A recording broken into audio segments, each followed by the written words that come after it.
Hello friends, मेरे पास में गैरिक दास भाई है। हेलो गैरिक भाई, देखिए तो जरा।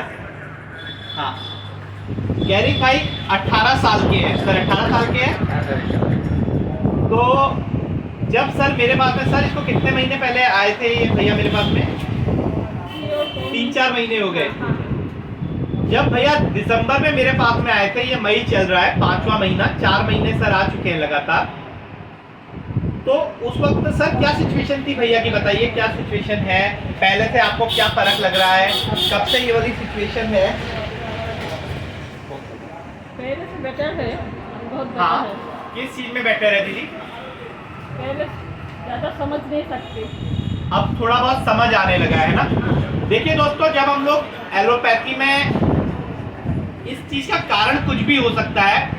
जब हम लोग को लगे कि हमारे बच्चे की जो समझ है वो विकसित होना थोड़ा सा कम पड़ गई है। अब इसमें अलग अलग अवस्थाएं होती हैं। भले ही बच्चे का पढ़ाई में मन नहीं लग रहा, ये एक अवस्था होती है। बच्चे को कुछ समझ नहीं आ रहा, ये एक अवस्था होती है। बच्चा बहुत ज़्यादा पिछड़ गया है, जिसको हम लोग कई बार डिस्लेक्सिया वगैरह भी बोलते हैं। जब भी बच्चे को सीखने में प्रॉब्लम हो रही है, उसकी वजह कुछ भी हो, अक्सर उसमें उसके दिमाग का पूरी तरह से गतिविधि ना कर पाना ही एक कारण होता है। अब अगर हम लोग इसमें एलोपैथी में जाएं, तो हमारे पास में एलोपैथी में क्या विकल्प बचते हैं? या तो हम लोग न्यूरोबायन फोर्ट नाम की एक विटामिन का प्रयोग करते हैं, जो कि हमारे दिमाग को थोड़ा सा शांत करता है, और साथ में कुछ मिनरल्स होते हैं। या हम लोग डिप्रेसेंट का यूज करते हैं, जो आपके दिमाग को डिप्रेस कर देगा। या हम लोग सेडेटिव्स का यूज करते हैं, जो हमारे दिमाग को डिप्रेस कर देगा। या हम लोग एंजाइटी,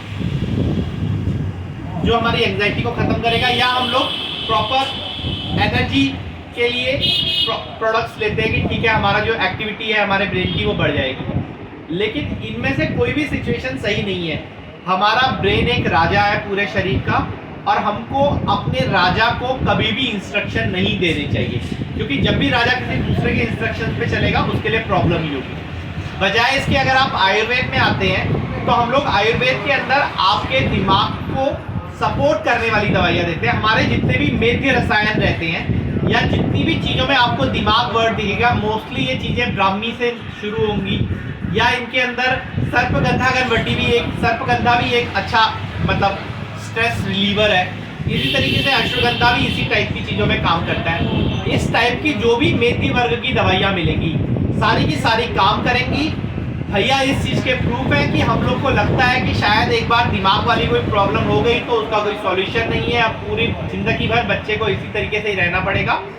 आप इस वाली दवाई को किसी भी अवस्था में, कितनी भी एज में शुरू करेंगे, आपको हमेशा कुछ ना कुछ इम्प्रूव मिलेगा।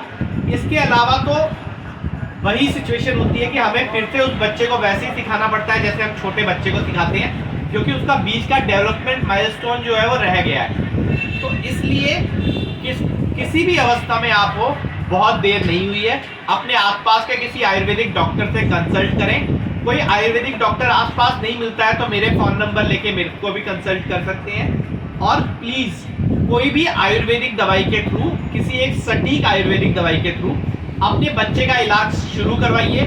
मैं ऐसा इसलिए बोल रहा हूँ क्योंकि इस वक्त मेरे पास में 3 बच्चे हैं। एक बच्चे को चक्कर आते हैं, दूसरे को थोड़ा दौरे जैसे भी पड़ते हैं, और तीसरे भैया हमारे सामने हैं जो कि थोड़ा सा एक्टिव नहीं थे उतने, या ब्रेन की जो डेवलपमेंट वाला पार्ट था, समझ वाला पार्ट जो था वो कम डेवलप हो रहा था। मेरे को तीनों के तीनों बच्चों में इस वक्त असर मिला है।